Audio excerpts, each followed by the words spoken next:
Arden available. You have Churnwalker, who's available. Flicker can be picked up as well. I feel like Arden is likely to be where they go because they want to get that onto TiVo. This is something that TiVo is able to play so well. You've talked about the fact that it's just such a strong pick in general, the weapon Arden on 3.8. So now that TiVo is going to be having this in his hands, Team Oldskool is going to have to figure out some way to deal with it because not many people have been able to. Yeah, TiVo stepped up into a much more active role on the Vision roster, starting in that bot lane. And Weapon Power Arden is a pick that we have seen him play quite a bit. Oldschool's team responding with the Flicker pickup. We saw it be used to some effect in the last game by Papa John. It'll be really interesting to see if Oldskool and his team are able to make better use of that pick and where they go through the rest of the draft. Yeah, Lyra will be their next lock-in, and so we'll have to wait and see if that's going to be a pick that goes to Shaded or if it goes to Oldskool in the mid lane. Again, you know, it's one of those things where we don't really know what hero Oldskool is going to be looking for himself because it's not a typical role for him. We don't know what his hero pool is. You know, if he was playing bot lane, I'd say, oh, they're going to look for a Silvernail or a Kinetic, but or you know maybe even an Adagio. But in the mid lane, it's totally different.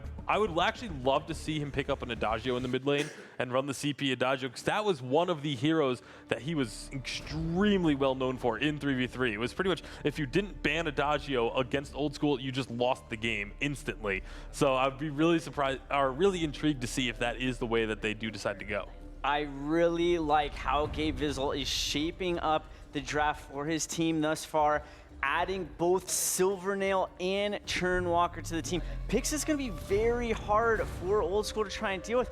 And with Oldskool in the mid lane, Gabe didn't have to necessarily worry about him picking up the Silvernail, which is something that Oldskool plays so effectively well. He is going to pick up the Celeste. He played it a lot back in 3v3, yep. Not really known for it in 5v5, so the mechanics might be there. It's just going to be interesting to see if he's able to channel that here today. Yeah, Jewel will be locked in. This is Neon Fire's pretty much one of the only heroes that he plays nowadays, it seems. It's used so well for clearing out waves. It can be at risk of falling behind, though, because you know when you go and split push a wave, you know the Jewel is going to be there. It's going to try and use the ultimate to clear it out, and you can take advantage of it. That's a long time while Jewel is channeling that ultimate that you can just charge in, dive underneath the turret, and pick her off, especially if you have the extra crowd control like a Baptiste and a Churnwalker can provide. Absolutely, so good at repelling some of those pushes whenever the big waves get really stacked up. Baptiste, though, being picked up by Gabevizzle. That's not a pick that I think I've seen very recently. Definitely a niche pick back in the day with the fearsome shades coming out. Very effective in the team fights. Yeah, and it was one of those picks that for a while you didn't know if it was going to be a weapon or a crystal, and I feel like this time around it's almost certainly going to be going the crystal route. The draft is going to be pretty much concluded there. Obviously, when we do get back to it, they will just have the same picks, same bands leading up to that final selection. And that final selection may have even been locked in. We'll get word as soon as we can on what it was, if it's going to be shown in a moment. But right now, we pretty much have most of the compositions lined up. Yeah, I mean, let's take a second here and talk about that Baptiste. My personal favorite hero in the whole game. Saw it a ton in 3v3. Saw it a little bit in 5v5. It's certainly been on the edge of the meta a long time. We've seen a lot of weapon power more recently. Are we expecting that to be kind of weapon power Baptiste in the jungle? Because it's going to be alongside a Churnwalker. We've seen that in the jungle as well. So do we have any inkling on how they're going to set up these positions right now? I think Gabevizzle's draft is actually really hard to predict because you have someone like Joseph. He's played a lot of jungle Churnwalker. They have that on the board that they might be able to make work. They could do jungle Arden. They could do top lane Arden. Gabevizzle, such a good Arden player himself. They could do captain Arden. There's so many different directions that he can go with this draft to try and make it work. I think it's probably hard to call. I would probably guess the Batista's in the top lane, but we'll see. Yeah, and also another factor making it hard to determine if it's going to be weapon or crystal Batiste is that they have the Adagio that can go either weapon or crystal. Again, it's one that we have seen more frequently as a weapon Adagio because a lot of teams are liking that to combat against a Reza if a Reza were to come out as the last pick. So that kind of may have just been a preemptive pick saying, okay, we feel like they're going to want to maybe get the Reza, so let's go ahead and take the Adagio so that we can deal with that in the lane matchup. But it also, like you said, it gives them a lot of flexibility to say, oh, If they didn't pick the Reza, then they can swap everything around and put heroes in different roles. So I like the draft, like you said, because of the fact that they have all this different flexibility. Now, one matchup I want to talk about in this game specifically is Joseph up against Delphi, because Delphi has been on a tear in the last couple of weeks, whereas Joseph obviously coming in from a bit of a hiatus. Jungle isn't the most impactful role in the game right now, but with that kind of difference, do you think that's going to be a huge impact on the game? I've got to give the edge to Delphi, especially given his recent experience. When you're training for a lot of these big events, you keep that rust off the table. Joseph coming out of a hiatus. I didn't really think Zio was that hindered, considering he hadn't played for that long. He actually looked very strong, even though a couple positioning mishaps, but other than that, was able to play very well. But when it comes to the jungle role, obviously, Gabe feels like the jungle role is not that important. I actually feel like the jungle role is a little bit more important than he's giving it credit for, because yeah, individually, maybe the jungle isn't as important, but the jungle is responsible for getting your bot laner ahead. Like, we so often see the bottom laners and the junglers kind of moving as a duo. And so if you have a jungler who's not necessarily up to snuff, the opposing jungler can just constantly punish that. So that's, I think, is a very good point, Joe, that we should be keeping an eye on that jungle matchup, as it was actually, I just got word it was Kinetic as the final pick. All right, well, it's about time that we jump into game number 2 of our day here. It's Tribe Week in the VPL. It's Gabe up against Oldskool as I pass it back to Humanist and Dowsy to kick this off. We are on the rise, ready for our second match of the day. I'm Humanist, joined once again by Dowsy, and this time we have Team Gabevizzle squaring off against Team Oldskool. Dowsy, do you have a favorite here for any specific reason? I mean, Gabevizzle is always my bet. It doesn't matter what he's playing, doesn't matter, what game it is. Just love the dude, and he always seems to have a game plan coming into these All-Star weeks as well. And there's a lot of good points being raised here. We've got Oldskool in the mid lane, playing a CP mage. Not what he's known for. He's known for his weapon-powered carries. That's what he's always shined on. And so, how's he going to deal with that? Obviously, a very talented player, and I'm not saying he can't. It's just, when you're going up against the likes of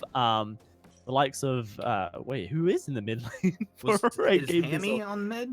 I guess. Is this a CP Batiste mid lane? I guess that might be it. Yeah. Wow. Okay. I'm down. Why not? That's a little bit interesting, Humanist. All right, so let's talk about why you would pick CP Batiste into a Celeste. She can't escape you, and that's us concluding the talk about Batiste of Batiste versus CP Celeste. If Hammy is able to lay down and ordained on to Oldskool, then Oldskool is in a world of trouble. This is a CP Batiste is going to be a lot of burst damage once he gets that empowered auto attack, the empowered vials as well. He's going to lay down a lot of hurt, and so I'm really interested to see how he plays this, because it's going to require a lot of coordination, a slow coming through from Gabevizzle really to work. Yeah, I feel like everything you said is exactly how it's going to play out. There is that kind of small window when it comes to closing the gap range where Oldskool might be able to, get a wall of Helios down through that mid into late game and make it hard for Hammy to kind of break that wall. But once he gets through it, it's going to be really tough for the Celeste. Yeah, no, absolutely. And don't get me wrong, it's going to be very difficult for Hammy to lay down this combo. Oldskool knows the risk that comes from a CP Batiste. He's played against it many times before. Obviously, CP Batiste used to be huge meta back in the 3v3 days, and teams had to work around it. Back when it was a prevalent pick. So they're going to be very aware of the trouble that can be laid down onto the Celeste if Oldskool does overextend. And so you expect that Oldskool won't overextend. You expect that Shaded Talent will be there ready to provide those sigils for the movement speed and really just peel them away from it. So really interested to see how it does play out and if they do get anything. Speaking of playing, Delphi plays himself there as he moves into a 3-versus-1 situation around that Crystal Treant. Now Shaded Talent, level 3. Can't, of course, Arcane Passage himself out of this one. He's just going to walk. Healing Flask used, and it looks like it's enough to keep him alive. Those hook and chains being quite the nuisance there in that mid lane. But now, once again, Team Gabevizzle set up for another Crystal Tree and take. Yeah, jungle Churnwalker coming here for I love Joseph. Just so many unconventional picks that you just don't see so often on the main stage of competitive Vainglory gameplay. But Gabevizzle's team is pulling it out and saying, yeah, we'll make it work. And when you think about the utility that a Churnwalker provides, an Adagio provides, a Batiste provides, and then throw in a Gauntlet and a Silvernail with silencers as well, every member of Gabevizzle's squad has a job that is related to crowd control. You just kept listing disables. I was like, wait, dude, this is quite the list there. But, you know, now that I think about it, the Churnwalker combined with the CP Batiste, I think that's going to be pretty beast mode. There's a lot of crazy synergy there. Absolutely is. And when you get a key silence coming out of Tivo's Silvernail as well, crucibling the right ability is going to become even harder. So Tivo, even though he's playing a Silvernail whose main job is to do DPS during a team fight, if he lands those silences onto the right target, then you just don't have any way to deal with all of this crowd control that is being thrown into the face of Oldschool's team. And so these team fights, whilst they can go really well for the side of Gabevizzle and they can just kind of shut down anything that Oldschool's team wants to do, if they don't land all of the pieces of the puzzle, then you've got blanks here on this kinetic doing a lot of damage. You have a Jewel in the bot lane building in towards that CP train as well, which is just going to lay down so much burst. And then Oldschool, of course, on the Celeste, if he gets backline priority, will be able to rip apart this very melee heavy squad. So it's a lot of trouble. Pressure on multiple points of the map. Gabevizzle takes the brunt of the aggression around that Crystal Treant movement. Well, down in the bottom lane, Tivo and Isle of Joseph able to claim the T1 turret down there. Not much that Neon Fire could do at this point, only being level 6. But it's nice to have this big red button up and running, and now he's free to rotate. We could see some potentially big team fights. Yeah, and these team fights will be huge for Oldschool's team if they dodge out of this CC train that's coming. I really want to emphasize the fact that this is practically a melee team coming out of Gabevizzle. Yes, you have an Adagio, but it's a support Adagio. It's a Captain Adagio. Yes, you have a Silvernail, but Silvernail has one of the lowest attack ranges of all of the weapon power carries in the game. And so with Hammy playing a CP Batiste, he doesn't really have so much range, not enough really for his team to have a huge amount of range. They really do need to be on top of you. You have a Lyra in the form of Shaded Talent. Oh, never mind. I'm completely missing the kills across the map, Eunice. I need to let you do your job at one point. No. Keep going. Like, cause that was so fast. Like, there's no point to even play that one. This Lyra, Shaded Talent, he has a huge job. If he can get people out of the team fight before it begins, then there's not much that Gabevizzle can do to really pull the trigger. It's only going to be that gauntlet play from Zelsier, who's trying to find a kill. Defensive gauntlet, Zelsier trying to split up Blanks and Delphi. Unfortunately, that gauntlet will not last forever, and I think he probably gets himself out of there. But more aggression back towards the mid lane in the bottom river here as Ghostwing being captured up. Neon Fire is around, 3 heroes lined up. Are we going to get a big red button? Oldskool and Shaded Talent forcing out that mid lane. Now the big red button comes through. It doesn't get the steal. No, not quite. Solar Storm late to the party as well. There were some possibilities for some big plays, but not quite connecting. Yeah, not quite connecting, and really good macro knowledge coming out of Gabevizzle, knowing, well, if that flicker is up in the top lane helping out Blanks, then that means that we have a man advantage down here at the Ghostwing. Unfortunately, Zelsier will be a lamb to slaughter and is going to get taken out by the roaming gank squad of Oldschool. But still, at this stage, Gabevizzle is in charge. Uh-oh, 3 walk right into the brush without vision. They turn it around, though, engaged onto Gabevizzle. Gabevizzle winds with the burst. He finds the stun on to 3. 1 kill. Now the fearsome shade. They'll take 2. Looking for 3. Arcane Passage. Can he run away? I don't think so. Dowsey, that's 3 easy kills as the L Giggles come flying from Team Gabevizzle. I mean, the L Giggles would have been huge for Team Gabevizzle, but the what faces from Oldschool's team as they frantically spam their devices to move, trying to input command, and they were just CC locked for about 10 seconds, Humanist. It is unreal. If Gabevizzle's team gets that combination, if Oldschool's able to land those Churnwalker ultimates to really set things up, it's devastating for Oldschool. Yeah, that was nuts. I mean, I felt like for a second that potentially Team Oldskool was turning that fight around, But when Gabevizzle just pulled up, reflex block, throws out that Verse of Judgment, everything went the other way. 3-man stun. That just locked them down too hard. Really impressive stuff coming out of Gabevizzle, and really off the bat of I Love Joseph getting those hooks in. And like I said, TiVo playing a huge part in that fight. Lays down the silence, and at that point, you know you've messed up. There's not much coming back from it because you can't disengage the fight, which allows Oldskool to go in and just go hook, hook, hook. Let's go in. There's going to be a turret taken down. Blanks is finally able to chip away through that turret, but it is just so behind the beat at this point in the game. It is only 1,500 gold lead for Gabevizzle, but that's something that can just snowball even further if Oldschool's team aren't able to plug up the leaks in this ship. Oldskool did have the pretty serious advantage when it came to last hits over Hammy for quite a while, but Hammy has closed the gap there. Very well farmed for this mid CP Batiste and doing a good job rotating consistently with Gabevizzle.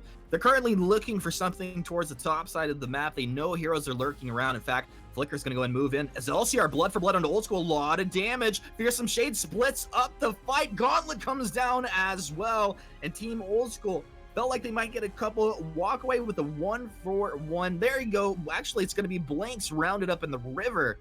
That's 2 kills going the way of Team Gabevizzle at the end of it. Yeah, they're able to clean that up. A late rotation coming through from TiVo, but it works out in the end for Gabevizzle's squad just as the Ghost Wing spawns, and you would think that was planned from Gabevizzle. Now Hammy's caught out potentially. The Flicker, no, Delphi has his block ready to go. Will make his way down to that Ghost Wing. But again, Gabevizzle starting fights at the right time, just trying to find just a man advantage. It's a game of chess, trading down pawns at this point, Humanist, so that they can secure larger objectives. And that Ghost Wing has been captured. Nice, clean, easy capture on the Ghost Wing now. Team Gabevizzle start to line up around this Crystal Treant. They want to take this, but will be biding their time. Don't have to force anything.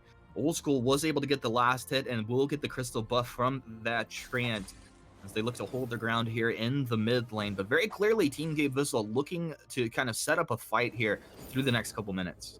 Yeah, absolutely are. And they're essentially just waiting on I Love Joseph or Zelcia to catch someone out here. TiVo is getting to a point where he is starting to be a little bit scary on this Silvernail. Silvernail doesn't quite pack as much of a punch as a kinetic, but you know, when you have so much CC on your side and you're able to kind of blow someone up with that CP Batiste, then it doesn't really matter. And I have to think that this mid-patch adjustment, mid-update adjustments that came through for all those CP items only makes this Batiste stronger. You know, Yeah. the lack of shielding that can be provided. Hammy, if he gets onto people, is going to be pretty interesting. Looks like it may be a top lane push. Those minion candies go down. They're setting this up. Yum, yum. Some minion candies go down. The aggressive play. Now, they definitely want to shove this out, but the question is it to shove the lane or to make a move somewhere else on the map? We will find out very shortly here as looks like Oldskool was going to port back. He'll go and pull off. That Shade of Talent does get back into the healing platform. 5 heroes from Team Gabevizzle lined up here in the mid lane.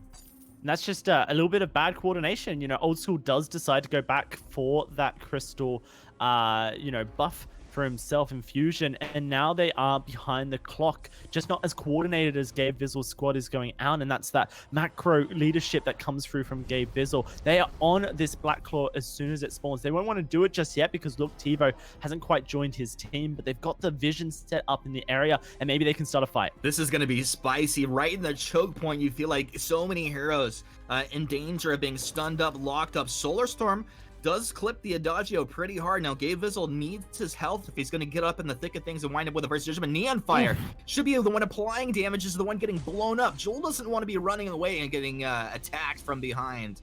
And they will be able to get the heal up. Shade of Talent drops that sigil down. Neon Fire back in fighting shape. The Team Gabevizzle just flexing their strength at about 13 minutes into this game, holding their position, just kind of poking, prodding, and dancing like a prize fighter.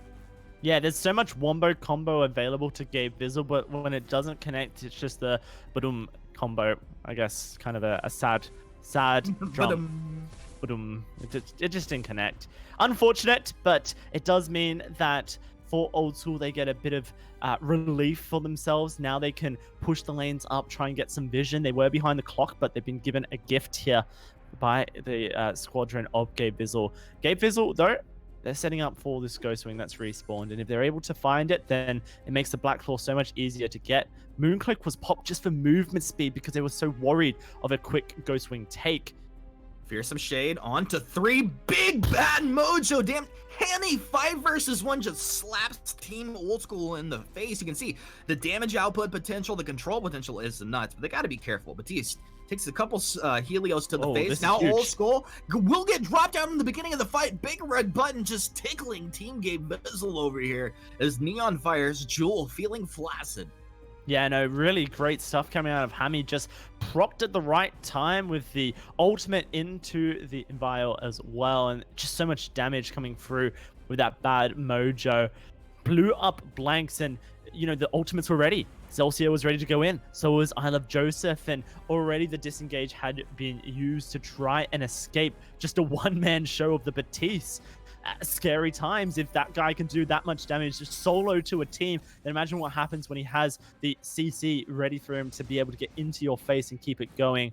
Now with Ghost Wing secured, they're wanting to try and regain vision over this jungle. They see that Blanks and Delphi are overextended. Can they punish this? Somebody's gonna die here. This is the angle of pursuit, I think is what we call this one, Dalsy. Now Hammy will find Delphi. Delphi trades his life essentially for a turret here. If he gets out, it's a god play. I don't expect it though. In the meantime though, he's gonna lose some allies in the lane. Silvernail actually going down. It's a 1-for-1 trade as both teams leave heroes hanging there. First the judgment comes down, but Gabevizzle dies before it can connect. Celsius in deep blood for blood. This is knocks the Celeste into the dirt. This weapon Arden is going ham. Another blood for blood in onto Blanks, but Blanks, he's got the damage output coming through. Neon fire, rocket leaping forward, cuts off the path of retreat. And that's a 2-for-4 at the end of the day as Team Oldskool comes out on top.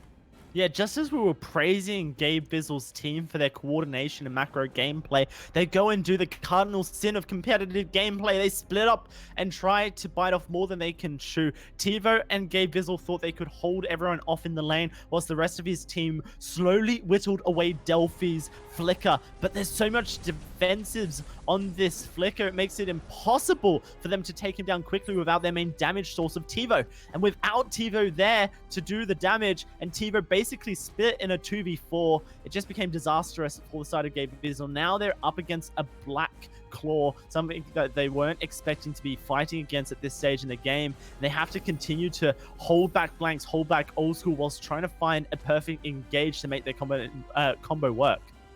There's a freaking dragon on the map, guys. I mean, you know, of course, it's our Black Claw. Black Claw moving forward, dropping low on health. Oldskool poking and prodding. Nice big red button connects on the Silvernail, dropping with Solar Storm on the CP Batiste. Batiste getting lit up. He's low on health, but will hang around.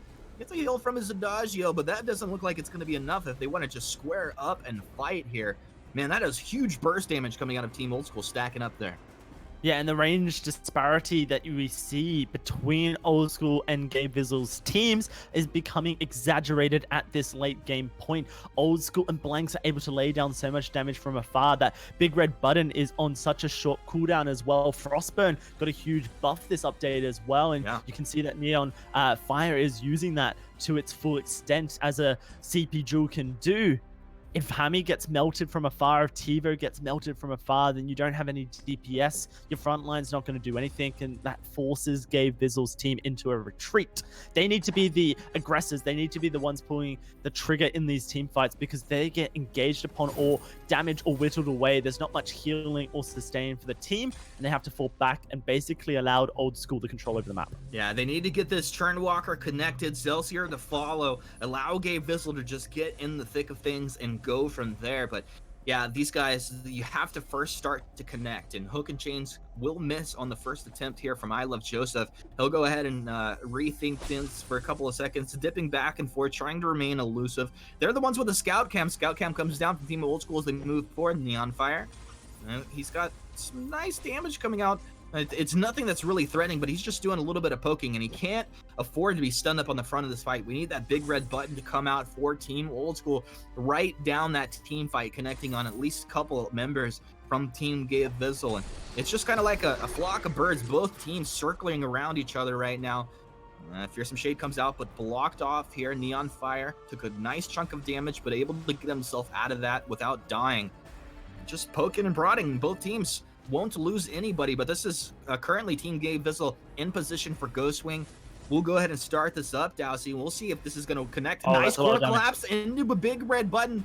It's a good chunk of damage, but isn't enough for Team Oldskool to make the decision to go in. Bulwarks down. First, the Judgment's going to come out. Is it going to be blocked off? There's the Torment Trespass blocked off as well. Oldskool, you got to stay on the back of the fight. This Gauntlet is holding 3 in place with a Fearsome Shade. Wasn't the perfect connection, but it's going to be enough. It's Team Gabevizzle. Juggle the damage. They got 3. Looking for 4. Blanks turns around with the poke. Zelsier respects it. But oh my goodness, maybe just gonna give him a freebie on that one. That was a thing of beauty from Team Gabevizzle. Yeah, I've been watching TiVo throughout this game, and he plays very far on the backline, but once he senses the opportunity to do the damage, he moves straight on in and just knows the limitations of this Silvernail. Beautiful positioning from him to play back off of his front line and find the damage. It looked so bad when that core collapse big red button melted Hammy's health bar, but this Batiste able to lay down some damage from afar with the bad mojos whilst TiVo does the work. Now they're back on track here. Team Gabevizzle with the Ghost Wing in hand. A Black Claw respawning as well. They're going to look to try and set up the map here and take back control over this game, Humanist.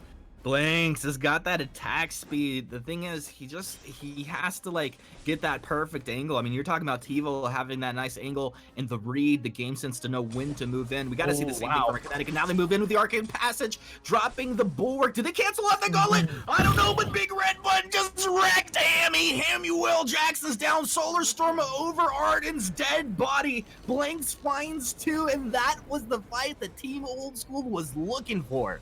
What a gross combination that was. A Mooncloak into a passage from Shaded Talent. They did not see what hit them, and before they knew it, they were dead. The Big Red Button just doing so much work. MVP so far from damage point of view is Neon Fire playing a beautiful CP duel.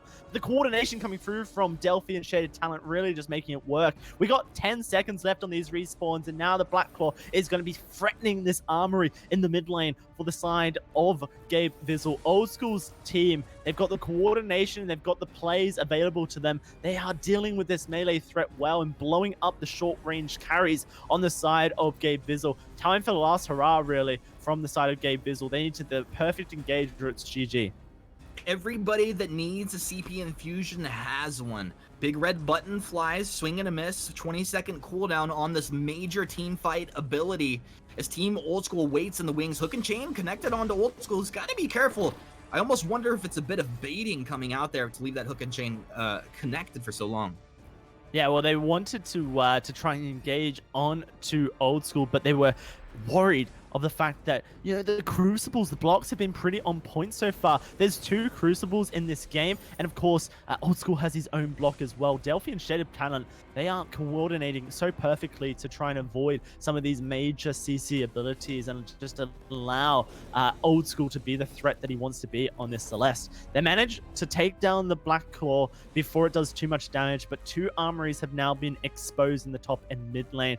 Gabevizzle's squad is struggling to find ins. Their win conditions starting to lessen and lessen as this game goes on. They really only have one mode here, Humanist, and that's engage. Whether it be counter or their own aggressive engage, they need it to be perfect. And if they can, if Oldschool's team can kind of dance around it and play around it, then there's not much more they can do. That win condition kind of starts to lessen and lessen as the team fight goes on. It does indeed, and right now, speaking of potential aggression, we know that Ghostwing is going to be an important objective through the next 60 seconds or so here. Team Oldskool setting up around this. They clear out some vision, get their own vision down. Scout cam does come down. Team Gabevizzle as they rotate from the mid lane down the river. Gabevizzle leading the charge here. They need to get some just some knowledge of where Team Oldskool is approaching for. Mooncloak comes out, but it's not going to be a surprise this time. That's a big factor for Team Gabevizzle to be able to react and counter engage, as you talked about. Solar Storm connects from Oldskool. 45 seconds on that cooldown. So they'll go ahead and just continue to stay at range, looking for this opening, but not quite finding one just yet.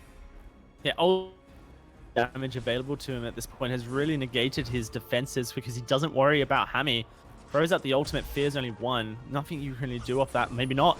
Blanks caught with the Fearsome Shade, caught with the Gauntlet as well. Zelsier pulls the trigger. Nice big red button dropping Zelsier low, but TiVo stays on Neon Fire. Neon Fire will go down. It's a 1-for-1 trade as Zelsier's fallen as well.